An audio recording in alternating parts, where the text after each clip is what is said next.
Welcome to Study the Bible with me. Today we're going to continue from where we stopped last time. So grab your Bible and let's dig right in. Genesis chapter 38. At that time, Judah left his brothers and stayed with an Adullamite man named Hira. There, Judah saw the daughter of a Canaanite man named Shelah. Judah acquired her as a wife and had marital relations with her. She became pregnant and had a son. Judah named him Er. She became pregnant again and had another son, whom she named Onan. Then she had yet another son, whom she named Shelah. She gave birth to him in Kezib. Judah acquired a wife for Er, his firstborn. Her name was Tamar. But Er, Judah's firstborn, was evil in the Lord's sight, so the Lord killed him. Then Judah said to Onan, have sexual relations with your brother's wife, and fulfill the duty of a brother-in-law to her, so that you may raise up a descendant for your brother. But Onan knew that the child would not be considered his, so whenever he had sexual relations with his brother's wife, he withdrew prematurely, so as not to give his brother a descendant. What he did was evil in the Lord's sight, so the Lord killed him too.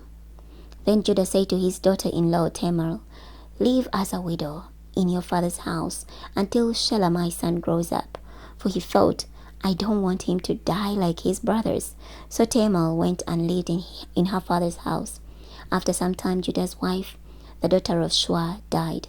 After Judah was consoled, he left for Timnah to visit his sheep shearers, along with his friend Hira the Adullamite. Tamar was told, look, your father-in-law is going up to Timnah to shear his sheep. So she removed her widow's clothes and covered herself with a veil. She wrapped herself and sat at the entrance of Enaim, which is on the way to Timnah. She did this because she saw that she had not been given to Shelah as a wife, even though he had now grown up. When Judah saw her, he thought she was a prostitute because she had covered her face. He turned aside to her along the road and said, come on, I want to have sex with you. He did not realize it was his daughter-in-law. She asked, what will you give me in exchange for having sex with you? He replied, I'll send you a young goat from the flock. She asked, will you give me a pledge until you send it? He said, what pledge should I give you? She replied, your seal, your cord, and the staff that's in your hand. So he gave them to her and had sex with her. She became pregnant by him. She left immediately, removed her veil, and put on her widow's clothes. Then Judah had his friend Hira, the Adullamite, take a young goat to get back from the woman the items he had given in pledge. But Hira could not find her. He asked the men who were there, where is the cult prostitute who was at Enaim by the road? But they replied, there has been no cult prostitute here. So he returned to Judah and said, I couldn't find her. Moreover, the men of the place said, there has been no cult prostitute here. Judah said, let her keep the things for herself, otherwise we will appear to be dishonest. I did indeed send this young god, but you couldn't find her. After 3 months, Judah was told, your daughter-in-law Tamar has turned to prostitution, and as a result, she has become pregnant. Judah said, bring her out and let her be burned. While they were bringing her out, she sent word to her father-in-law, I'm pregnant by the man whom these belong. Then she said, identify the one to whom the seal, cord, and staff belong. Judah recognized them and said, she is more upright than I am, because I couldn't give her to Shelah my son. He did not have sexual relations with her again. When it was time for her to give birth, there were twins in her womb.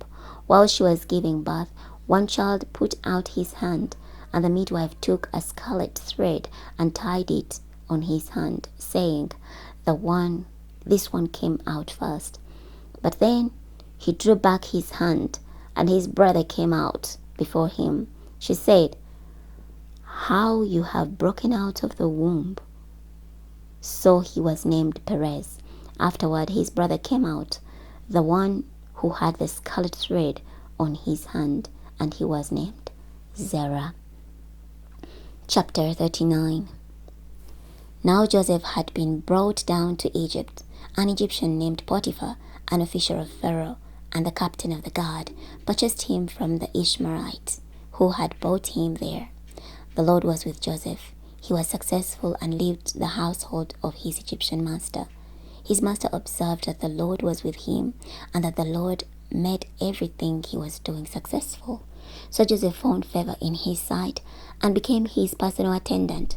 Potiphar appointed Joseph overseer of his household and put him in charge of everything he owned.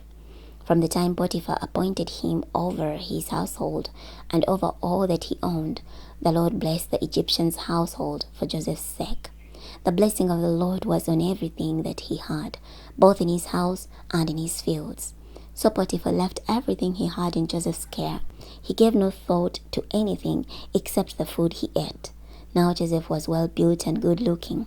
Soon after these things, his master's wife took notice of Joseph and said, "Have sex with me." But he refused, saying to his master's wife, "Look, my master does not give any thought to his household with me here, and everything that he owns he has put into my care. There is no one greater in this household than I am. He has withheld nothing from me except you, because you are his wife. So how could I do such a great evil and sin against God?" Even though she continued to speak to Joseph day after day, he did not respond to her invitation to have sex with her. One day, he went into the house to do his work. When none of the household servants were there in the house, she grabbed him by his outer garment, saying, "Have sex with me." But he left his outer garment in her hand and ran outside. When she saw that she had left his outer garment in her hand and had run outside, she called for her household servants and said to them, "See, my husband brought in a Hebrew man to us to humiliate us. He tried to have sex with me, but I screamed loudly. When he heard me raise my voice and scream, he left his outer garment beside me and ran outside." So she laid his outer garment beside her until his master came home. This is what she said to him: "That Hebrew slave you brought to us tried to humiliate me, but when I raised my voice and screamed, he left his outer garment and ran outside." When his master heard his wife say, "This is the way your slave treated me," he became furious. Joseph's master took him and threw him into the prison, the place where the king's prisoners were confined. So he was there in the prison, but the Lord was with Joseph and showed him kindness. He granted him favor in the sight of the prison ward. The warden put all the prisoners under Joseph's care. He was in charge of whatever they were doing. The warden did not concern himself with anything that was in Joseph's care, because the Lord was with him, and whatever he was doing, the Lord was making successful. Chapter 40. After these things happened, the cupbearer to the king of Egypt and the royal baker offended their master, the king of Egypt. Pharaoh was enraged with his two officials, and the cupbearer and the baker, so he imprisoned them in the house of the captain of the guard in the same facility where Joseph was confined. The captain of the guard appointed Joseph to be their attendant, and he served them. They spent some time in custody. Both of them, the cupbearer and the baker of the king of Egypt, who were confined in the prison, had a dream the same night. Each man's dream had its own meaning. When Joseph came to them in the morning, he saw that they were looking depressed. So he asked Pharaoh's officials, who were with him in custody in his master's house, "Why do you look so sad today?" They told him, "We both had dreams, but there is no one to interpret them." Joseph responded, "Don't interpretations belong to God? Tell them to me." So the chief cupbearer told his dream to Joseph. "In my dream, there was a vine in front of me. On the vine there were 3 branches. As it budded, its blossoms opened, and its clusters ripened into grapes.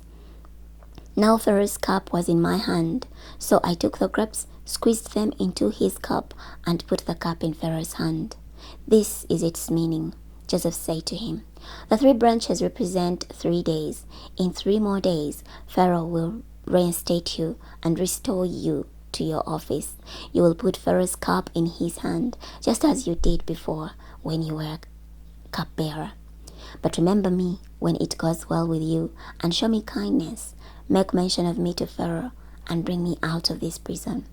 For I really was kidnapped from the land of the Hebrews, and I have done nothing wrong here for which they should put me in a dungeon."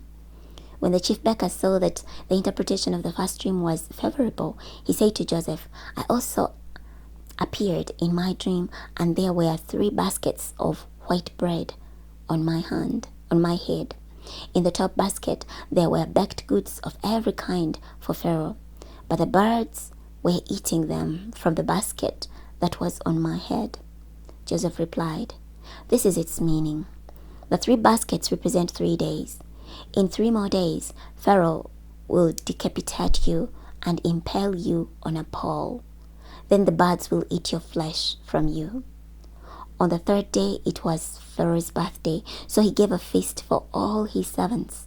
He lifted up the head of the chief cupbearer and the head of the chief baker in the midst of his servants. He restored the chief cupbearer to his former position, so that he placed the cup in Pharaoh's hand. But the chief baker he impaled, just as Joseph had predicted. But the chief cupbearer did not remember Joseph. He forgot him. Chapter 41. At the end of 2 full years, Pharaoh had a dream as he was standing by the Nile.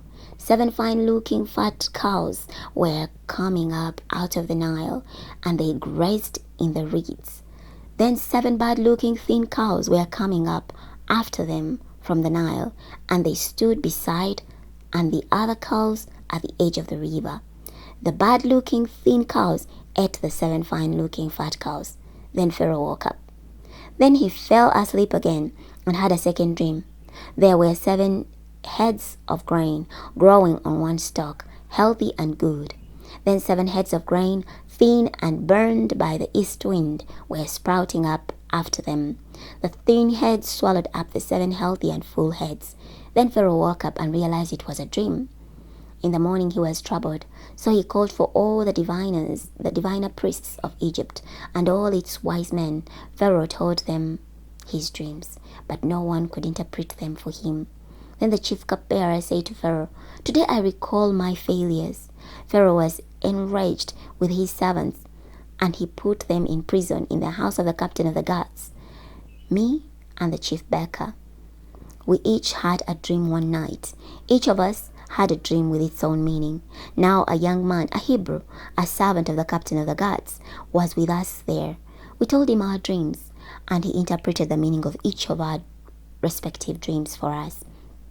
It happened just as he had said to us. Pharaoh restored me to my office, but he impaled the baker. Then Pharaoh summoned Joseph, so they brought him quickly out of the dungeon. He shaved himself, changed his clothes, and came before Pharaoh. Pharaoh said to Joseph, "I had a dream, and there is no one who can interpret it. But I have heard about you, that you can interpret dreams." Joseph replied to Pharaoh, "It is not within my power, but God will speak concerning the welfare of Pharaoh." Then Pharaoh said to Joseph, "In my dream I was standing by the edge of the Nile.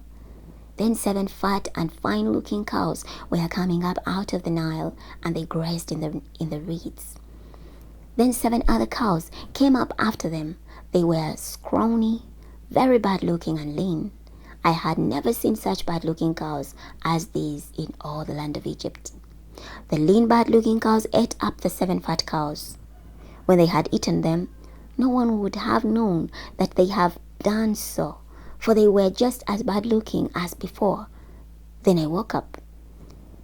I also saw in my dream 7 heads of grain growing on one stalk, full and good. Then 7 heads of grain, withered and thin and burned with east wind, were sprouting up after them. The thin heads of grain swallowed up the 7 good heads of grain. So I told all this to the diviner priests, but no one could tell me its meaning." Then Joseph said to Pharaoh, "Both dreams of Pharaoh have the same meaning. God has revealed to Pharaoh what he is about to do. The 7 good cows represent 7 years, and the 7 good heads of grain represent 7 years. Both dreams have the same meaning. The 7 lean, bad-looking cows and that came up after them represent 7 years. As do the 7 empty heads of the grain burned with the east wind. They represent 7 years of famine." This is just what I told Pharaoh. God has shown Pharaoh what he is about to do. 7 years of great abundance are coming throughout the whole land of Egypt. But 7 years of famine will occur after them, and all the abundance will be forgotten in the land of Egypt. The famine will devastate the land. The previous abundance of the land will not be remembered because of the famine that follows, for the famine will be very severe. The dream was repeated to Pharaoh because the matter has been decreed by God, and God will make it happen soon. So now Pharaoh should look for a wise and discerning man and give him authority over all the land of Egypt. Pharaoh should do this. He should appoint officials throughout the land to collect 1/5 of the produce of the land of Egypt during the 7 years of abundance. They should gather all the excess food during these good years that are coming by Pharaoh's authority. They should store up grain so that the city will have food, and they should preserve it. This food should be held in storage for the land in preparation for the 7 years of famine that will occur throughout the land of Egypt. In this way, the land will survive the famine. This advice made sense to Pharaoh and all his officials. So Pharaoh asked his officials, "Can we find a man like Joseph, one in whom the Spirit of God is present?" So Pharaoh said to Joseph, "Because God has enabled you to know all this, there is no one as wise and discerning as you are. You will oversee my household, and all my people will submit to your commands. Only I, the king, will be greater than you. See here," Pharaoh said to Joseph, "I place you in authority over all the land of Egypt." Then Pharaoh took his signet ring from his own hand and put it on Joseph's. He clothed him with the linen clothes and put a gold chain around his neck. Pharaoh had him ride in the chariot used by his second in command, and they cried out before him, "Kneel down." So he placed him over all the land of Egypt. Pharaoh also said to Joseph, "I am Pharaoh, but without your permission, no one will move his hand or his foot in all the land of Egypt." Pharaoh gave Joseph the name Zephanath-Paneah. He also gave him Asenath, daughter of Potipharah, priest of On, to be his wife. So Joseph took charge of all the land of Egypt. Now Joseph was 30 years old when he began serving Pharaoh, king of Egypt. Joseph was commissioned by Pharaoh and was in charge of all the land of Egypt. During the 7 years of abundance, the land produced large, bountiful harvests. Joseph collected all the excess food in the land of Egypt during the 7 years and stored it in the cities. In every city he put the food gathered from the fields around it. Joseph stored up a vast amount of grain, like the sand of the sea, until he stopped measuring it because it was impossible to measure. 2 sons were born to Joseph before the famine came. Asenath, daughter of Potipharah, priest of On, was their mother. Joseph named the firstborn Manasseh, saying, "Certainly God has made me forget all my trouble and all my father's house." He named the second child Ephraim, saying, "Certainly God has made me fruitful in the land of my suffering." The 7 years of abundance in the land of Egypt came to an end. Then the 7 years of famine began, just as Joseph had predicted. There was famine in all the other lands, but throughout the land of Egypt there was food. When all the land of Egypt experienced the famine, the people cried out to Pharaoh for food. Pharaoh said to all the people of Egypt, "Go to Joseph and do whatever he tells you." While the famine was over all the earth, Joseph opened the storehouses and sold grain to the Egyptians. The famine was severe throughout the land of Egypt. People from every country came to Joseph in Egypt to buy grain because the famine was severe throughout the earth. We're going to be stopping here today. Next time we're going to be starting from Genesis chapter 42. I'll see you then.